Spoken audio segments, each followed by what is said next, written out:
Senator Chuck Schumer ready to accuse Republicans of a cover-up. It's another huge week on Capitol Hill. House Democrats are preparing a historic vote on impeachment.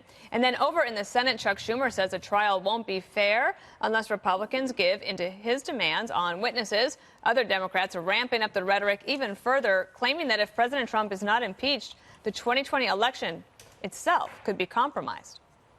We cannot take the risk that the next election will be corrupted through foreign interference solicited by the president, which he is clearly trying to do. He withheld hundreds of millions of dollars to coerce an ally, betray our national security, and try to cheat in the next election. If the Senate Republican majority refuses to discipline him through impeachment, he will be unbounded. And I am gravely concerned about what else he might do between now and the 2020 election.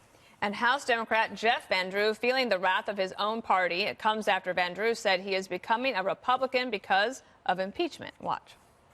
What he's reacting to is a public polling that shows he can't get renominated. To turn and go to be a Republican, it's kind of strange. It's kind of, you know, I've heard of rats jumping off a sinking ship, but very few of them jump onto a sinking ship. The lowest thing that there is in the Congress is somebody in the minority side who was a traitor to the majority.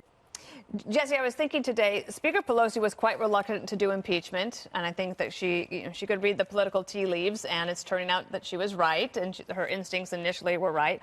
But now Chuck Schumer has to deal with this in the Senate, and he is suggesting that Mitch McConnell would be involved in a cover-up if they don't do what they want. Yeah, do what I say or else you're guilty of a cover-up. Who cares what Chuck wants? He lost. He's a hypocrite.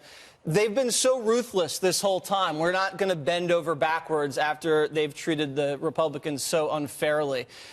The whole thing to say that Trump has rigged past election and is rigging future election, that is a lie told by losers. They can't win, so they have to spin. These are now election birthers. Anytime a Republican wins an election, it's some vast Republican-Russian conspiracy. The Republicans haven't even begun a Senate trial, and they're being accused of rigging it. But the Republicans should ask Democrats how to rig stuff, because the Democrats are pretty good at it.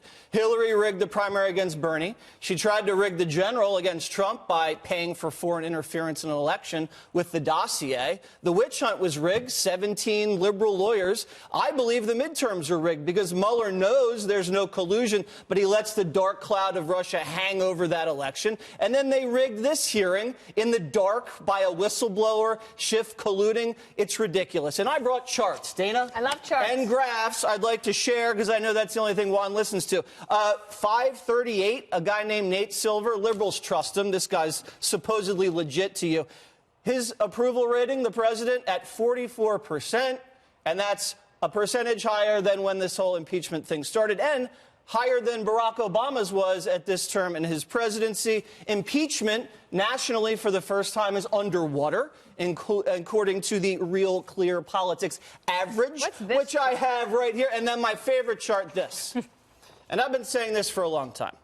The people don't care about impeachment. They care about football. These are the searches in search engines in Pennsylvania, battleground state, the last month. Everyone's searching for the Eagles and the Steelers. No one is searching for impeachment. Can you do that for any? You can plug in anything in there? I didn't plug in. I just copied it from someone else. Greg, what do you think about Nadler, who did the Judiciary Committee, saying that Schiff is correct? President Trump's campaign research into Biden is a total threat to the 2020 election. No, it's the language, right? Cover-ups, traitors. Again, it reveals the Democrats' constant love of overreach and exaggeration, and it always, without fail, results in an overcorrection, right? If you look at the Tea Party, if you look at 2016, if you look at Covington, if you look at Kavanaugh, the Dems are the masters of overkill, and it always blows up in their face. Even if you look at the dossier, it's like a die pack. Remember the die packs? Yeah. The guy robs the bank, they put it into the bag of money, and then they get home and they open it up and it explodes. Dossier, like almost everything in the Democratic political life, is a die pack. They think that they got all the money, that they get home and it blows up in their face. But I'm a nice person, Dana. I want to give them advice. Okay. I think that they should change the narrative and let go of the outrage speak. I think that we have been Greta Thunberg to death for well before she was born. This has been going on for years, and we're guilty of it. The left and right are both guilty of outrage speak. But I think we're realizing the end of it when people are noticing that the louder the noise is in the media, the quieter reality is. Yeah. I mean, you can't get much better than this economy. We know that. We have peace. It seems like our troops are coming home. People are able to search for things because they're not worried about other things. So life is pretty good. But the better life gets, the louder and screechier the media gets. And that's got to tell you that there's something emotionally wrong with with this attitude. And I want to help them because I'm a helper. Juan, so the polling for the Democrats isn't great. They haven't changed anybody's minds. Not the Republicans have changed a lot of minds either, but it's definitely not going in the Democrats' direction. Do you think that they regret heading down this road in the first place? Well, let me just say first, and the most important point that Jesse raised, is that as a Skins fan, I thought we had that game won with 4 minutes to go. And if I was in Pennsylvania, I would have been searching for the Eagles, too, because I wouldn't have searched for my team. Well, I think we should really take a moment here because Juan just said Skins. Yeah, that's Nobody didn't say Redskins. I didn't say that. I did not say Washington that. football team. Washington football team. That's what I'll say. Right. But here's the thing. One, when you've got Rudy Giuliani still over in the Ukraine, you might think, I wonder if he's still trying to influence the 2020 race the way that they tried to influence the Russians and the 2016 race. It sounds to me like, why would Trump allow Rudy Giuliani to go back there and give the opponents, the Democrats, fodder? Because they think it's right. Exactly that claim. Because they think it's right. It's not. They're not hiding anything. I see. Yeah, they're not hiding anything. Because they're stupid. Okay. The second point to be made to Jesse is this. We have a new Fox News poll that says half the nation still favors not only impeaching, but removing. The same as 2 months ago. So what you have is, I think, as Dana pointed out, there's not much mind changing. You go up or down about 4 or 3 points in either direction, but half the country wants him impeached and half the country doesn't. I don't think a whole lot has changed on that front.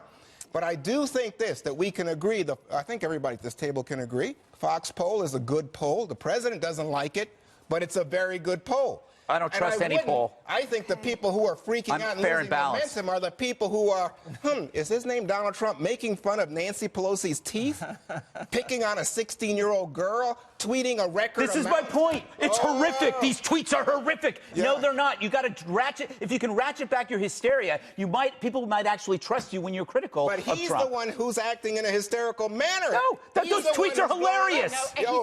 He's acting like Donald Trump, and this is the Trump that we've known since before he even declared his candidacy for the Republican nomination.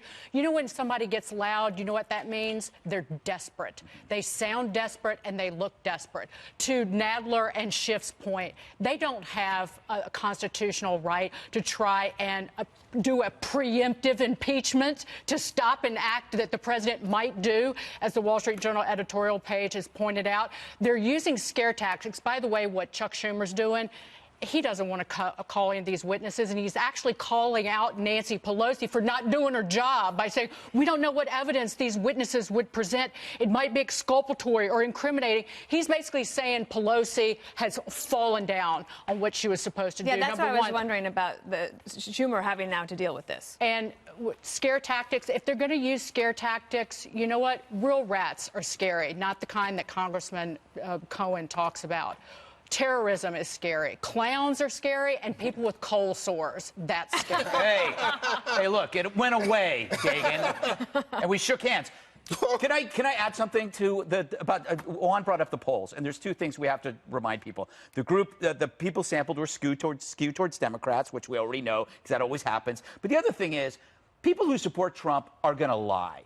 Why is it? Because we're in a climate where it is unpopular to voice your opinion. So if some pollster is going to call me, I'm wondering if that pollster is going to talk about what I say. I don't trust him. I don't trust. I think that's definitely true. I think the skew towards Democrats is because they're more Democrats. More Democrats. Well, they go to the big states. That's where most of the Democrats are. But the battleground states is where the president is doing a lot better. Exactly. So I think that's my monologue. Look at that point. That point's actually a very good one to make.